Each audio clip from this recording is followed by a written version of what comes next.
everyone, I'm Janine. Welcome to the Yarn and You Girl podcast, and this is a podcast about knitting, so I hope that's what you're here for. I am excited to be here this week. Today is June 13th, and it's a Tuesday, which I normally podcast kind of all over the place. I don't have a specific day.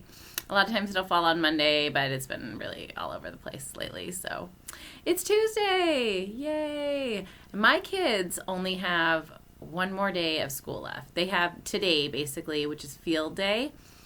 And then they have a 2-hour thing tomorrow, and that's it. And I just cannot believe that this year has already gone by for school. It's just crazy.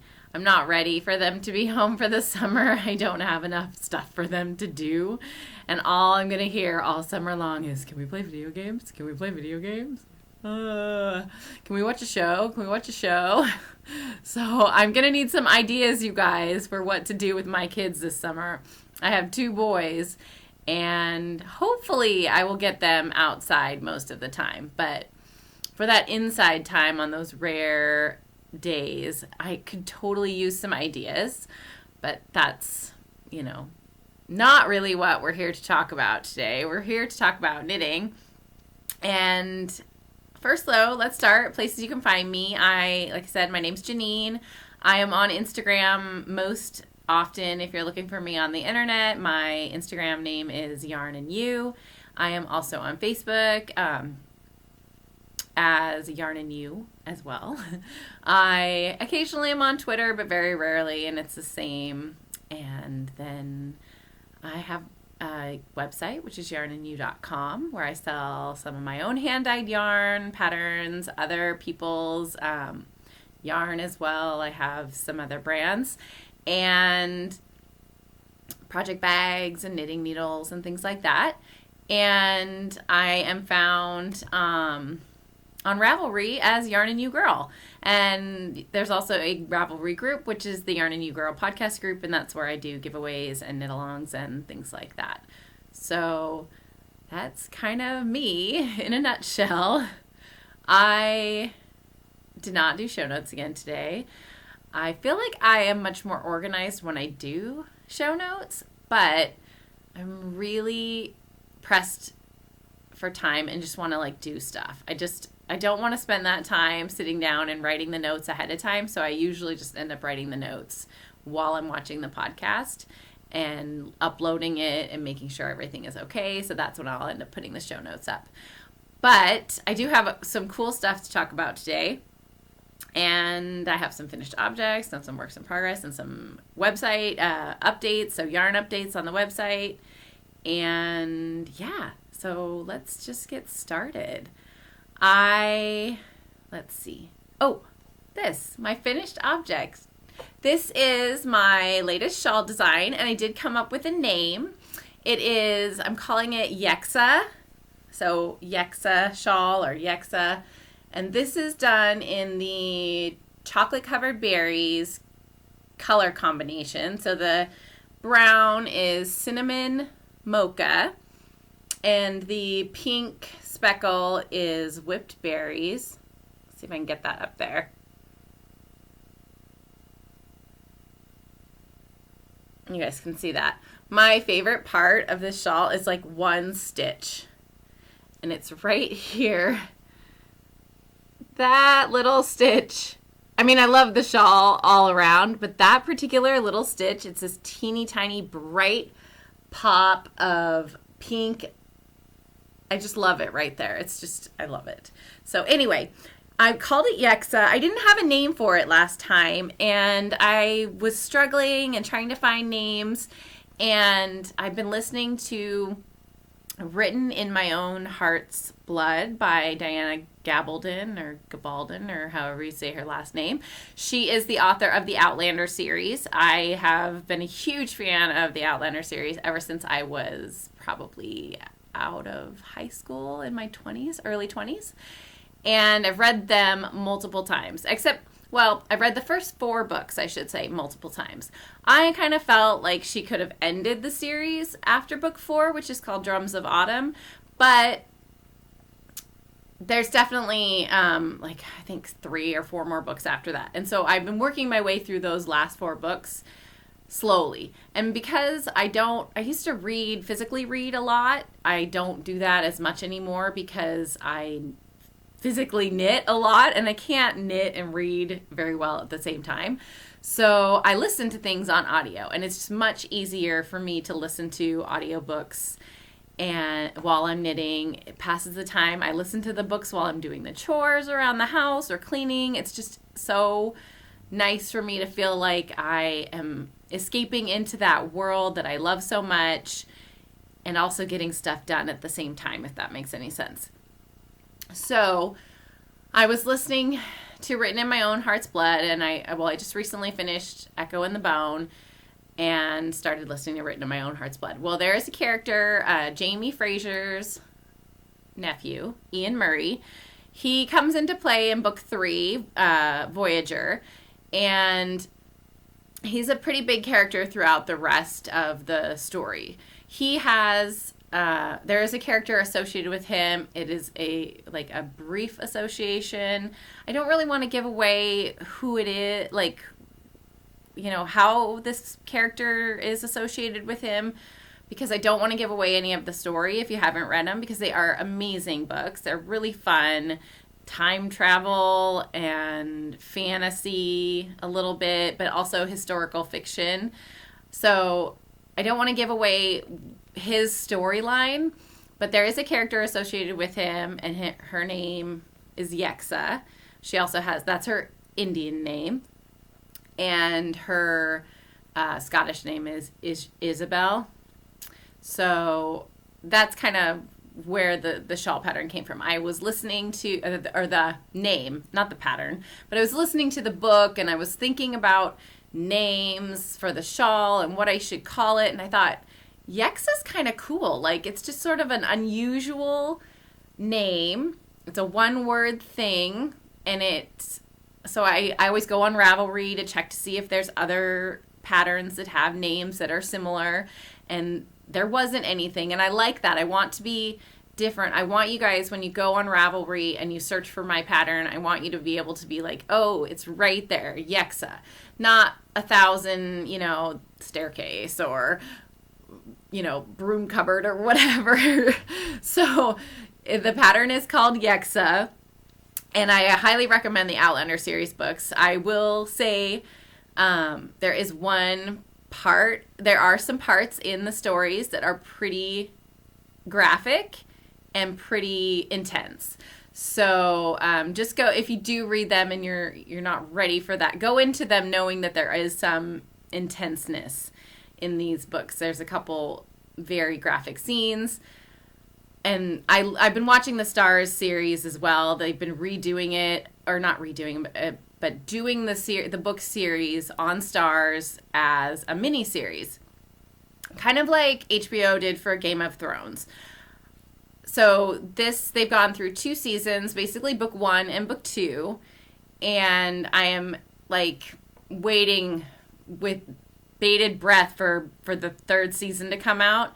I swear I thought the 3rd season was coming out on April 1st, but I think it was an April Fool's joke or something, because I really was telling people, oh, it's coming out April 1st. And I then my sister was like, no, it's not coming out until October, because I don't know what had happened, but I'm so dying for season 3, because they did season 2, I thought, remarkably well. Season 1, I thought they kind of messed with the story just a little bit, which is fine. But season 2 was, to me, one of the best adaptations of a book that I've seen in a long time. I don't like it when they change things in books, or when they do the book to movie situation. I hate it. I hate it so much. I really try hard. If I know something is coming out on a television show or a movie that is based off of a book, if I want to see that movie, I make sure that I read the book first.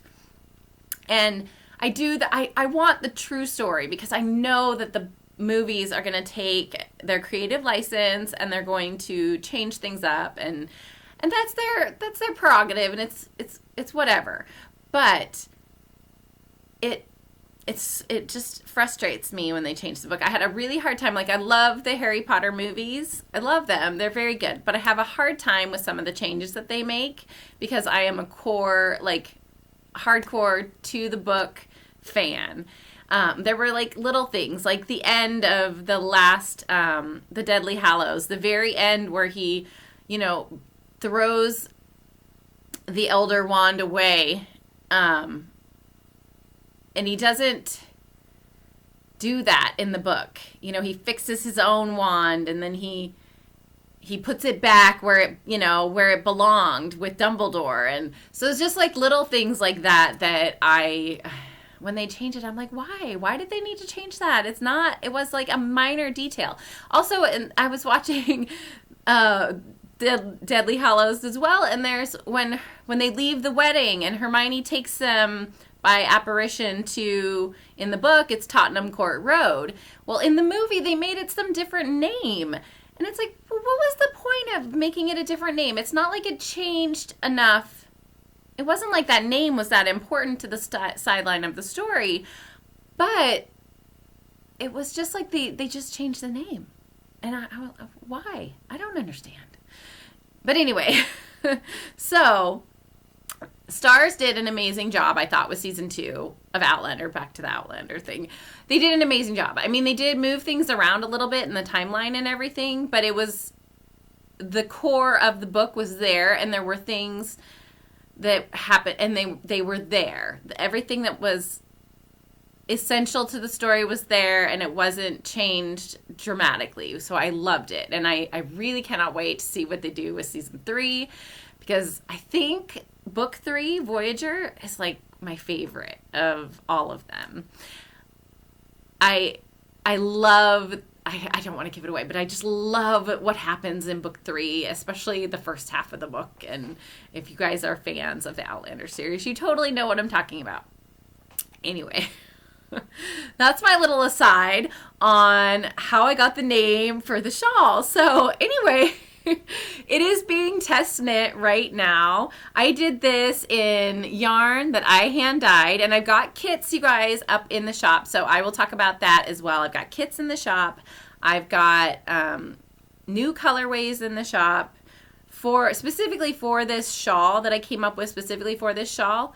But I will have those colorways available for dye to order on some of my other bases. So if you're interested in some of the colors that you see, you can get them as a sock yarn if you want, or you can get them. I have 3 different sock yarn styles and the DK.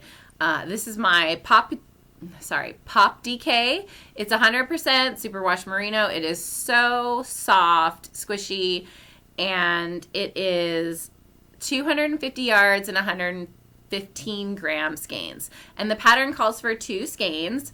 I worked it out where I was talking, the purple one I did over there that's on the mannequin, or the purple and green one, that was my first go at the pattern, and I made it a little too big, and I didn't have enough yarn to finish the edging. So I adjusted this one. I changed the some of the lengths of the sections a little bit, just a little bit. But it's perfect now for a 2-color shawl, and it's a DK weight, so it's not as heavy as worsted, but it still goes quite fast. It's really, really fun, and I'm thinking I need to make another one too, because this color combination I love, but I don't have a ton of stuff that goes with it. And I like to be able, like, I have, especially for work, like I can totally wear this on a casual day where I'm not going to work, because I can do jeans and like a cream colored shirt and I'm good to go. I throw the scarf on and we're all set. But if I go to work, most of my work stuff, I can't wear jeans unless it's Friday, and I hardly ever work on Fridays. So I have to wear dress pants or a dress or something like that. And I just don't have any brown stuff. I wear black pants or gray pants, and it just doesn't go really well with black, I don't think. So I need to get a pair of like chocolate brown slacks so that and maybe I should just buy some clothes to go with my new shawl. But I think I'm going to end up knitting one of the other color combinations as well. So I do have two podcasters test knitting this for me. So thank you so much, ladies. Lisa from the Knitting by the Sea podcast, she is test knitting this for me. And she's actually picked the same chocolate covered berry combination. So she'll be knitting one that's very similar to mine. I wonder which way she's going to do it. If she's going to do brown for the main color and pink for the the contrast color. And so I would love to see, I can't wait to see that. And then Michelle from the Naughty Knitwits podcast, she is also test knitting this for me. So thank you so much, ladies. You guys are awesome. I'm really grateful to you for doing that. Michelle is doing my pink typo combination. And it is a pink, peony-like pink color, and then a gray, very, very light gray with gray speckle, black speckle kind of combination. And so if you want to check out her progress on that, please go over and check out the Naughty Knitwits podcast. They're really great. They're just here local. Like, I totally need to get together with you ladies because I was watching your podcast just the other day, like 2 days ago, and you guys were talking about the shawl and how I'm just around the corner, and seriously, we need to meet up. Twisted is my favorite yarn shop as well, and we need to go there and maybe meet for lunch or something one day, because that would be so much fun. I love that. And plus, I've got a $25 credit too at Twisted that I need to use badly. I just haven't gotten into town in a while. So I would totally come in, ladies, and see you. That would be so much fun. So we should definitely do that. So anyway, she's doing my pink typo colorway, and it looks really great so far. So check out her Instagram, which is Naughty Knitwits, and check out her their podcast as well. And then Lisa, who is Saratoga Knitting on Instagram, and then Knitting by the Sea podcast. She has just emailed me yesterday. She hasn't had a chance to start it, but she got the yarn, and she's hoping to start the shawl this weekend. So I've given them until August, basically, to knit up the pattern. It should only take a couple weeks, honestly. It's pretty fast. I'm hoping that they'll get through it pretty fast, and I'm hoping that there aren't any issues with the pattern. I don't think there are. I'm kind of a perfectionist, but maybe. I don't know. I mean, that's why you test knit things, right? So that people can make sure that before it goes public, it's all error-free. I don't like errors. I'm a pharmacist, though, so we have to be a little bit of a perfectionist in our job because it's very important that we don't send out medications with errors. Anyway, so now that I've rambled on for 20 minutes almost about my Yaxa shawl for like maybe 5 of that, and books and stuff for the rest of it, I think I should move on to the next thing. So anyway, be on the lookout for this. Pre-order kits, though, are up in the shop now. So if you guys want to pre-order a kit for this, where I have, I've got some kits up. I'm going to basically run the pre-orders through the release of the pattern or until I run out of spots or yarn. And then I will close the pre-orders, and then I'll get some more yarn, hopefully, and reopen them up.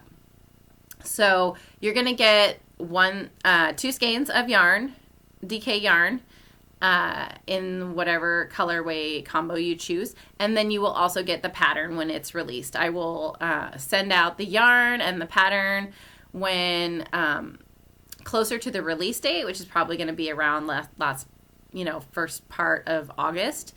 Maybe I'll send the stuff out, the yarn out first part or last part of July, but it just depends because I want to print up patterns and give you guys an actual printed copy, as well as there will be an e-code for a Ravelry download of the pattern on there. So you're going to end up getting the pattern for free just for buying the yarn. The pattern will probably be another $5 shawl pattern. So that's that. And the next thing, I don't have any other finished objects. I have a half object, but I'll get to that in just a second because it's part of my works in progress. It is my sock sock for the month of June, whatever that is, So I'm trying to do the box of socks cal, and I'm trying to do one sock per month for these other cals. The grocery girls do a sock a month and knit along, and then Naughty Knitwits actually does a sock a month knit along type thing. I've been working on my June socks, but when the grocery girls they want to know how this sock is June related, and I don't know. So can I still enter if I don't know how these socks belong in June? I just wanted to knit them, and they were my next sock pattern. I didn't, I waited until June 1st to start them, and I will finish them before the 30th. I think there's 30 days in June. But I don't, there's no June-related theme. The yarn isn't very summery color. It's kind of manly colored, and I don't know. So I'm hoping that I can just say, it's the June sock because I started knitting it in June. We'll see. But anyway, I did also, guys, get a box finally for my socks. So here's how many I have so far. I'm hoping I can fit all 12 in there. I went by Craft Warehouse and I just found this nice box. I'm kind of thinking it's sort of plain wood. It has this French on the side. I'm kind of thinking I've got some paint pens. Thinking of drawing flowers all over it. I really draw flowers all the time on things. If I'm doodling, that's what I'm doodling is little daisies. So I'm kind of thinking I'm going to put daisies all over because it just has this wording here and then it's kind of plain, but it's a perfect size, I think, and it's sturdy. So this is where my socks have been going. So this is how many I'm seriously stoked that I have 7 pairs for this year. This is amazing. I don't even know how that happened, but that's just that's so cool, you guys. So cool. So my next pair, these won't be for me because the first attempt at this pair of socks is ended up being a teeny bit small. But I am definitely making these socks again because they are super challenging. And I really like that about these socks, but they're also kind of frustrating in the fact that they're challenging. So let me see. Oh, here's a sock blocker. Pardon my nose in the middle of the camera. So I am doing, let me get this on the sock blocker so you guys can see what it looks like.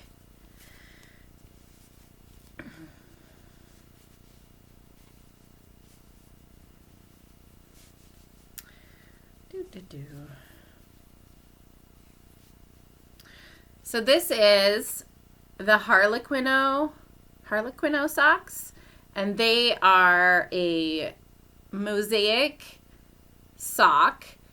I think that's how you would call it. They're done in tiles or in pieces, and you start with this center diamond, and then it's all diamonds, done in diamonds, and you pick up the stitches along. Well, you don't pick up the stitches. There's provisional cast-ons, for whatever, the whole side. So there's no seams on the inside, and you just have these decreased seams on the midst of the diamonds. So this first sock, I just love. I saw somebody had knit this pattern on Instagram in Arn & Carlos, which is a Regia specialty design yarn that's supposed to pattern out Fair Isle when you knit with it. So I was gifted some Arn & Carlos for my swap, the fiber something or other. I don't remember. It was last month or 2 months ago. Some swap I did. It was really fun, and I got lots of cool stuff. But anyway, it was I was gifted this yarn, and I had been looking at these socks for months and wanting to do it, and I especially wanted to do it in the Regia Arn & Carlos. I think that's how you say it. I don't even know. Because I really liked this gal had done this in this, and it patterned up so beautifully. So hers, the color she that I saw on Instagram that made me fall in love with this sock pattern was Fall Night. And this one is called Yarn Garden. They also have numbers. Like my skein had somebody had added the actual name to it or had named it. But this is Yarn Garden. And I just really like how it turned out. They're fun, cute. They look like moccasins kind of when you put them on. Super challenging though. So definitely not an easy knit. The reason that these are not going to be mine is because they ended up a little too short. Like I can fit my foot in them, but the toes are a little too short. Like I'll show you on my one that I'm in the middle of. You do this, like all these flat diamonds flat together and then you join them. And I mean, there's it's pretty complicated. But when you do, these diamonds end like right here. And so then you're supposed to work your toe for a specific length until, reaches a certain point on your foot and then actually work the decreases of the toe. Well, I was trying it on and I didn't have a tape measure or anything. And so I was just kind of assuming that this seemed like a good place to stop for my toe. And it wasn't. It ended up being super duper short. Not super duper short, but kind of short. So my son is going to get these because his feet are perfect for this. They just fit just perfectly. And he really likes them. Plus the colors for me, this is kind of like a manly sock. So I really think it'll be really good. My son will really enjoy it. But look, each of the diamonds came out so different. Like this front diamond has a lot of the speckles in it. And then this one also had a lot of the speckles in it. But then you've got this one over here. It's just like these stripes. And these socks would be an amazing project for leftover bits of yarn. I'm also toying with the idea of trying to figure out how to make it with bigger yarn, like worsted weight yarn, so you could have a slipper, because they really remind me of slipper socks. But the construction is very cool, but very challenging. So let me tell you a little bit about my problems with it. So let me show you. So this is the yarn in the ball. I don't think I have the ball band anymore, but it is Regia Arn and Carlos Yarn Garden. And so this is what I've got so far on the second sock. So this is how you do kind of how the diamonds end up working out. So you work this diamond first, and then you go down and you do this diamond and this diamond and this diamond, and then I've got one more diamond over here to work, and then I will join it in a circle. But so on the very first sock, the first diamond I knit, I think I even have it. Let me see. Hang on. I do have it, don't I? Come on. The first diamond I knit does not even turn out to be a diamond at all. It's I don't even know what I did, but it's all, you can't even see it. It doesn't even lay flat. It's I got the decreases off, so it's more of a off swirled diamond. So yeah, that was my first attempt at the first sock. Didn't work out so well. I was like, that does not look right. I don't understand. I'm gonna have to do this again. But I think what I did is I was doing the decreases. I was doing the decreases wrong for sure, and in the wrong places. I wasn't keeping track as well as I thought. So that one, scrapped that one, pulled it out, or started new, and I got this first diamond going, and then I went to do the second diamond, this is the second diamond that you do, but then I did the second diamond in the wrong place. I put it up here, and I was like, okay, that doesn't work either, because I was thinking that the sock went this way for whatever reason, and the diamond went this way, and there's a diagram. This is just to show you, you need to read through your pattern before you start something. I thought I was super smart, and I was just going to be able to take care of this, and it was going to be fine. But I looked at my diamond originally this, and that this was, how it went, and I put my first diamond this way, and it went wrong. Like, it just looked totally wrong. So I was like, okay, well, that's not right. So then I turned it, and I was able to get it here. Did this one, perfectly fine. This one, and then I worked up to this one, and then I did this. I ripped this one out and did it again. So that was like my first sock. It took quite some time to do. Not like a ton of time. I don't mean to say that like it took me forever to knit that. It was just that if I screwed up, that whole diamond had to come out and I had to redo it. But the diamonds themselves take minimal time. I can get one started. I usually get up pretty early in the morning, and I have some quiet knitting time where I sit with my husband on the couch. He's checking his Twitter or football guys information, and I am sitting there knitting. And so usually I could get a diamond done in that morning time before I have to wake up the kids.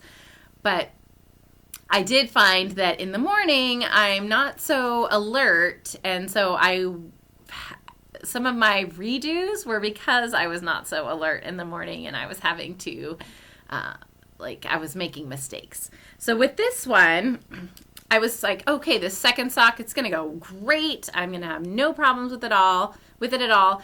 And I didn't. I did great on this one. I did great on this one and this one. And then I got to this one. And this is a little bit different shaping than the other two. And I had all the right starts, but for some reason, I would get all the way to this center decrease and I would have an extra stitch. Did that 3 times, guys. 3 times. Twice. One night, so it was Saturday night, I was watching, my husband had gone to play cards with my brother, and so I was taking the opportunity to watch Anne with an E on Netflix, because I had started the series, and I was like, okay, I'm going to watch Anne with an E tonight, because Matt's not home, and it's going to be great. I'm going to have some knitting time, and it's perfect. So I started this diamond, I got all the way to the end of it, I watched like maybe a couple episodes while I was doing it, I don't know. And I had this extra stitch. I was like, dang it. So I ripped it out, started again, continued to watch Anne with an E. I thought I had it down, and got all the way to the end again. And it was like midnight at this point, and got all the way to the end and had an extra stitch. And I was like, okay, I cannot do this anymore tonight, because clearly I'm not doing something right, and I can't figure it out. Like, I'd unknit some of it thinking I could just get back to the point where maybe I missed the decrease or something, and I just couldn't figure it out. So I ripped it all out again, and I just set it aside that night, and then the next day when I was fresh and my brain was fresh, I cast back on and was able to get that diamond finally right.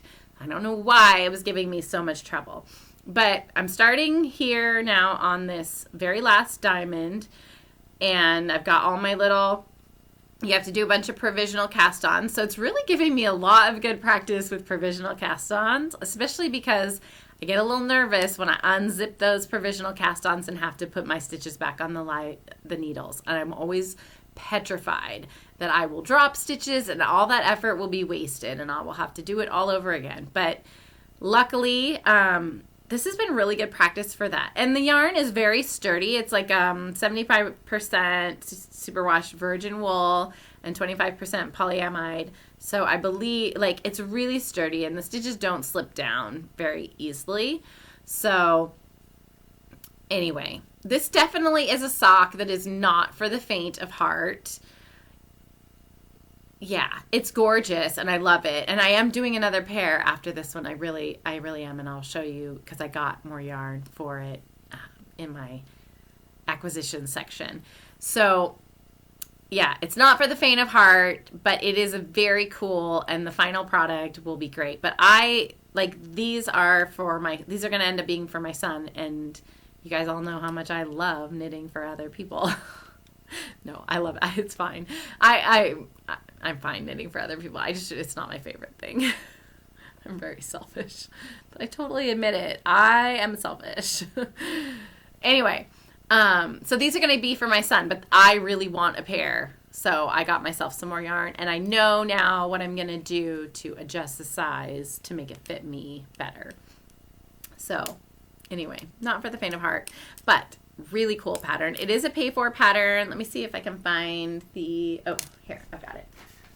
I want to tell you guys who the designer is.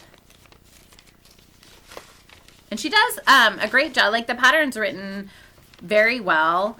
There's lots of pictures to show you kind of what to do. But I was just having trouble. And it's awesome for like striping yarn or this. You just get such a unique sock, which I love. So it's Harlequin Oh by Marguerite Vonkeman. Vonkeman, I think. Anyway, so very cool. I think it's in a couple different languages. So, if you speak, I think maybe it's in Dutch and English, maybe. I'm not sure. But anyway, really cool pattern. So that is my kind of what I've been mostly working on. I did need something that was not so stressful, where I could just mindlessly knit a little bit, because that's a really heavy duty thinking knitting project for sure. And clearly it wasn't very good for television knitting or anything where you were being distracted at all. So I had to have something else to work on. So I started my Breathing Space by Vera Valmaki. And this is I showed you guys the swatch last time, I think. And, oh no, maybe I didn't. No, I didn't. Okay, so I swatched up for it because I tend to be quite a bit tighter knitter than most of the designers that I love for sweaters. Like for Hohi sweaters, I'm definitely a tighter knitter than she is. So I usually have to go up needle sizes. And so I wasn't sure, because I knit a Vera Valmaki sweater a long time ago, a fingering weight sweater, and I still have it, and I really like it. It's super cute. It's one of her free ones, and I think I'll have to find it. Maybe I'll wear it next time and show you guys, because it's really fun, and it's free. I think it might have been one of her first sweater patterns. I don't know. But anyway, so, but I couldn't really remember how her knitting gauge compared to mine, and I don't want to end up with a sweater that's not going to fit me. And I think I did a great job gauging that Hohi sweater that I just finished, the Light Rain pullover, because it was supposed to have some positive ease, and I ended up having a good amount of positive ease without being too baggy, and I still ended up going up needle sizes, so that was good. This is my gauge swatch for the Breathing Space, and this is blocked. This is my needle is a 4, and I got 1 extra stitch per inch basically than she did. So I was trying to decide, that would make, if I made this 34, which is what I wanted to make, it would end up being a 30-inch chest sweater, and that's just not going to cut it. I don't have huge girls, but I got some girls, and 30 inches, not going to cut it. So I figured, okay, I'm going to have to go up to the 38-inch size, which is fine. But I didn't know if I would have enough yarn. So especially knitting at such a much tighter gauge, my yarn requirements were going to be more. I was going to need more, and I didn't want to run out. I mean, I could always buy more. I had a little bit more in the shop, but I think I should have enough, and I don't need that much more. So I did go up to a size 5. I did not swatch a 5 needle because I didn't want to waste time. I figured a 5 was going to be okay. It will probably give me a 1/2 inch or a 1/2 stitch difference, and I'm still going to make the 38. So I will probably get maybe a 35-inch chest sweater, which I think a little bit it's supposed to have a little bit more positive ease, or a little bit of positive ease. So I think a 35-inch chest is going to work out fine. I'm not, it's definitely going to be smaller than a 38.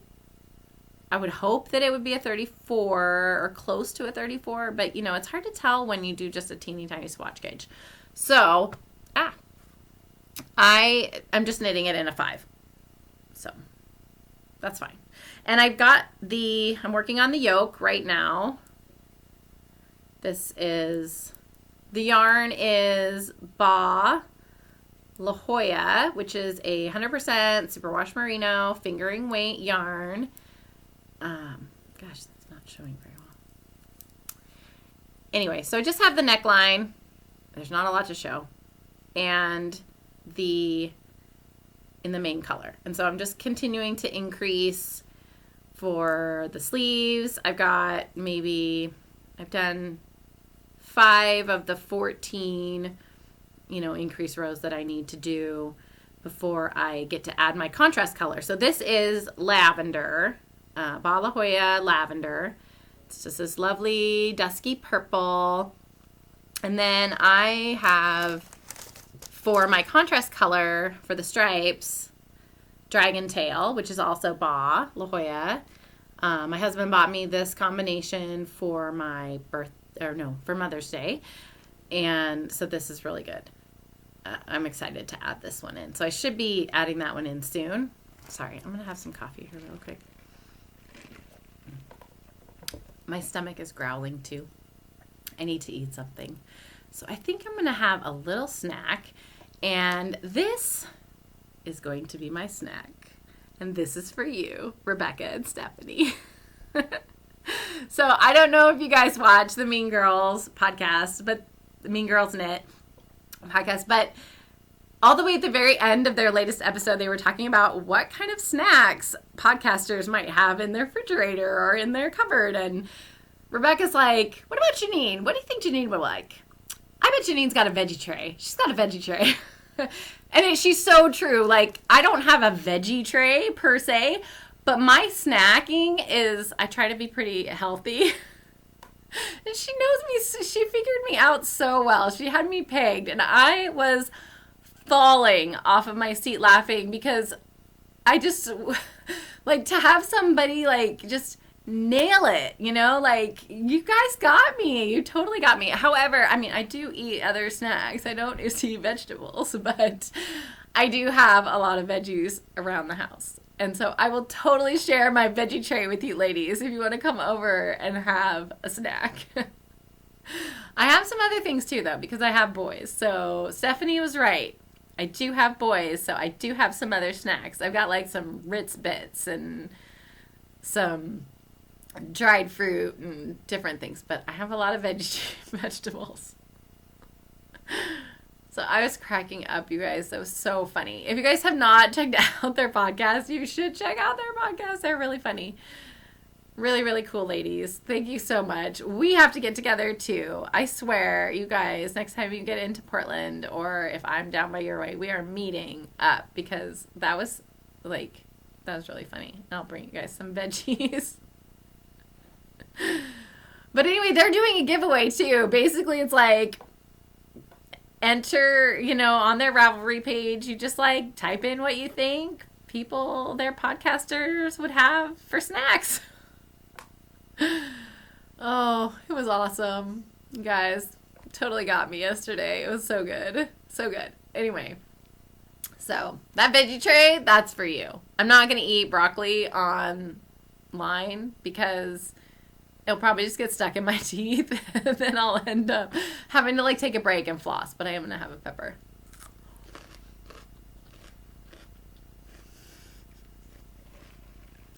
I love peppers, you guys.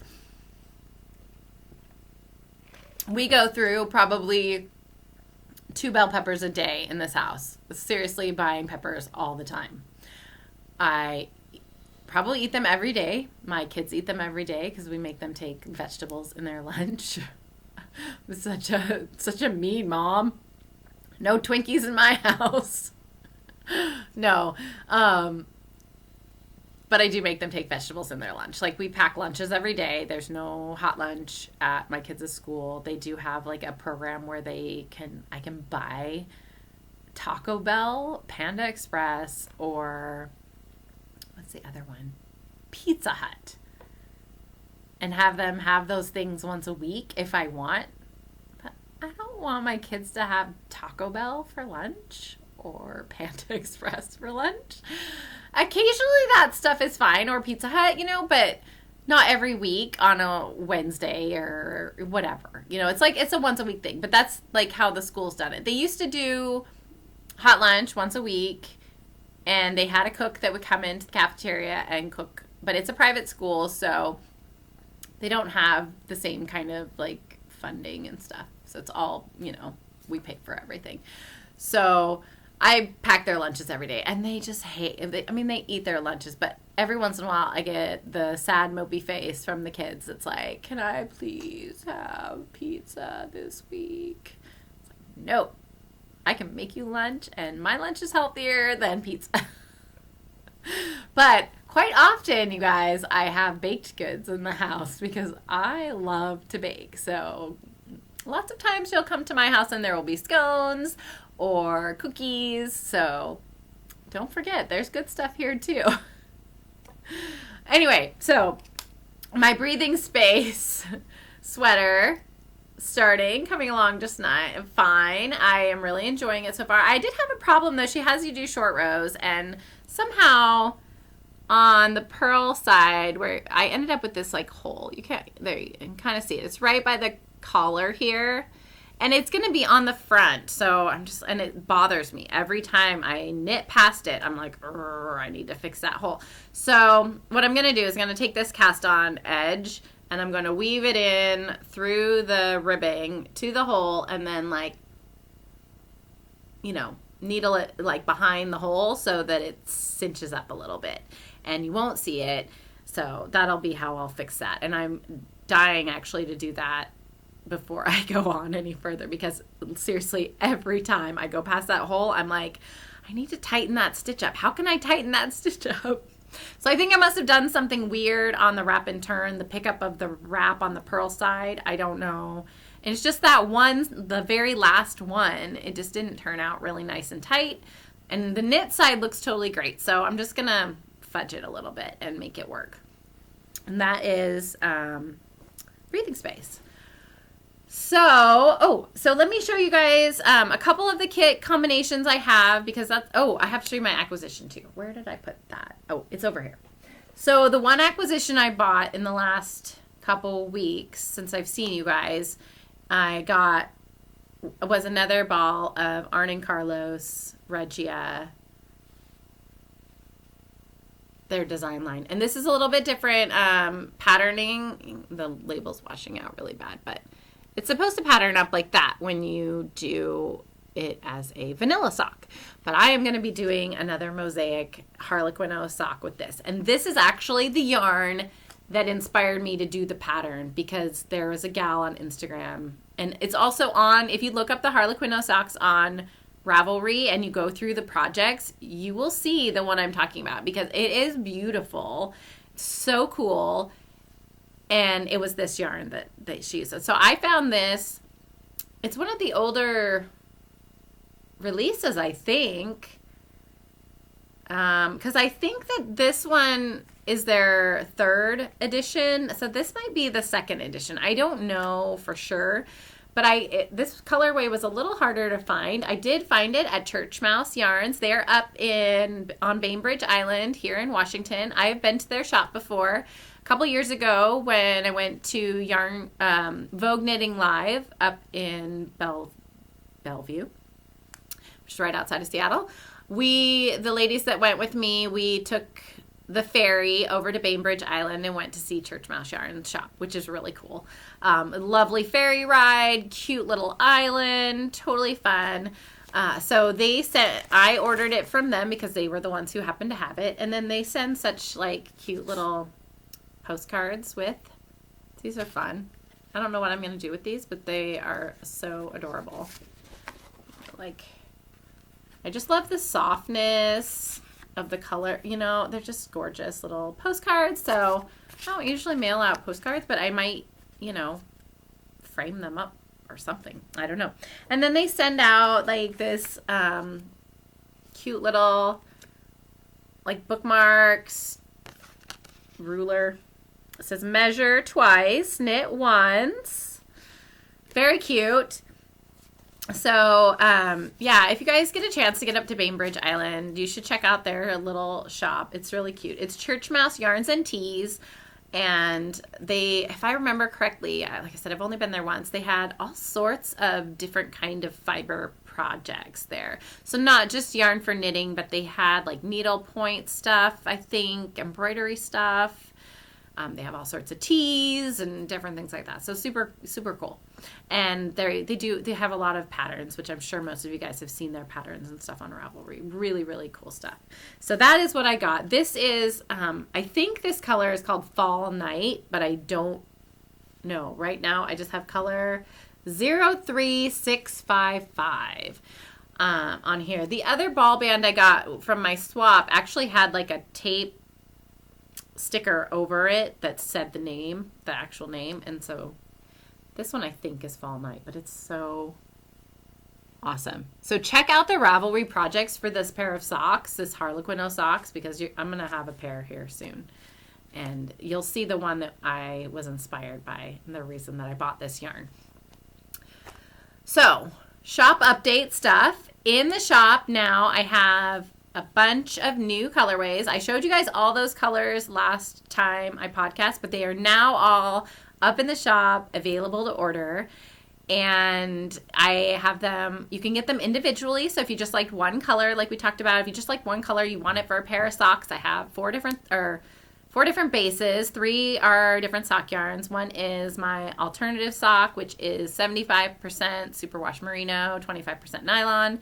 It is a 4-ply, really soft, plump yarn. And then I have my Jazzy Tweed, which is 85% superwash merino, 15% colored nylon neps. So it has the little tweedy bits, but they are colored. And then I have my rock and roll sock, which is my 75 superwash merino, 20% nylon, 5% silver stellina, and that is 2-ply. Both the tweed and the rock and roll are 2-ply fingering weight. They all have around anywhere from 438 yards to like 463 yards. And then I have my Pop DK. The Pop DK is 100% superwash merino. It is 115 grams with 250 yards per skein. So those are all up and available for individual order. They are dyed to order, but they are available. The colors may vary depending on the yarn base that you choose. So I have not dyed them all on the respective bases, if that makes sense. But I have dyed them all up on the 100% superwash merino. So the nylon content and the stellina and the tweed bit may affect the colors just a little bit. But that being said, I'm sure they will turn out beautiful. I do have my kits available for the Yexa shawl. Let me show you a couple. I gifted some of these out, like I said, to my test knitters. So I just have a few variations to show you guys, but the rest of the variations are up on the website. So this is one.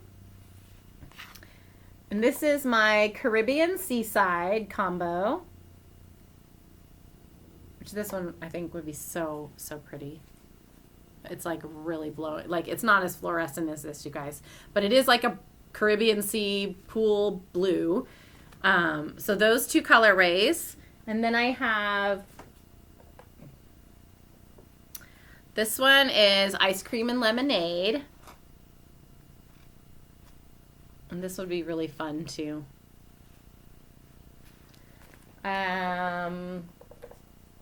My Camouflage Barbie, which is this awesome green with the pink speckled. And then one more to show you guys, which is my Toxic colorway. So it's got this one that's called Nuclear, and the black here is Chimney Sweep. So that would be really fun together too. Those are just like 4 of the 9 color combination options I have. Obviously, this is one of them, and I've got a few more, but you guys can check them out on the website, which is yarnandyou.com if you're interested. And like I said, the pre-order kits are going to be available probably through the release of the pattern, and then I will just have kits available after too, but I might not have the same colorways. We'll see. The other thing I wanted to tell you guys about really quick before I finish up is I have some Oops yarn in the shop, and the Oops yarn is yarn that I dyed that didn't turn out exactly the way I wanted it to. And right now I have two things in the Oops yarn, and they're both some of my self-striping Happy Trollstice color. So I was dyeing up Happy Trollstice, and that's this one. Oh, yellow's washing, pink's washing out really bad. It's like gray and hot pink and yellow and turquoise blue. And this is on the alternative sock base, and it's washing out so bad, you guys. I'm so sorry. But the thing that happened with this one was there's some color bleed so into some of the other stripe sections. So it's not horrible, but it's not perfect the way I wanted it. So there is a little bit of color transfer, like in the gray sections, you'll see a little bit of the pink and the yellow that's transferred in. And, you know, so that's why this one's up there. So it's discounted self-striping yarn, ready to ship. And I have one. And then I have one of my Happy Trollstice in my rock and roll base. Now the thing that's wrong with the colors, stripings are perfect on this one. However, when I went to wind it up as a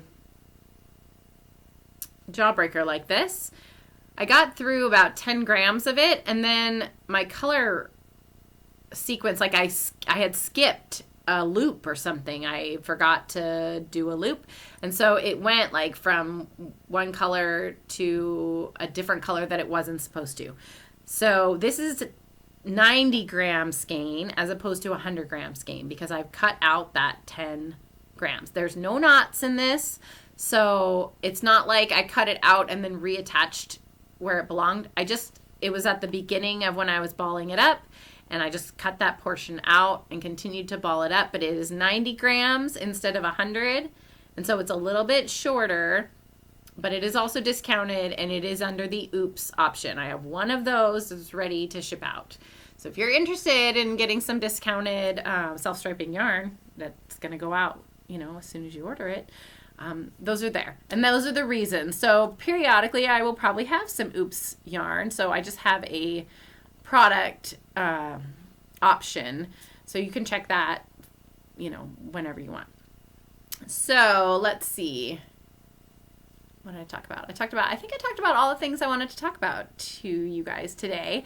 I hope you enjoyed the episode. If you like the video, subscribe to the channel, let me know. Go on the Ravelry group, join in over there. It's kind of a quiet group because I'm not the best at chatting, but I love you guys. And anyway, go on over there, introduce yourself if you like. That's just usually where I'll post show notes or do knit-alongs and things like that. So if there's a knit-along going on, which there isn't currently, I will have information up there. So you can go ahead and join in, and when stuff comes along, I'll let you know. And anyway, have a great Tuesday, guys. Enjoy the rest of your day.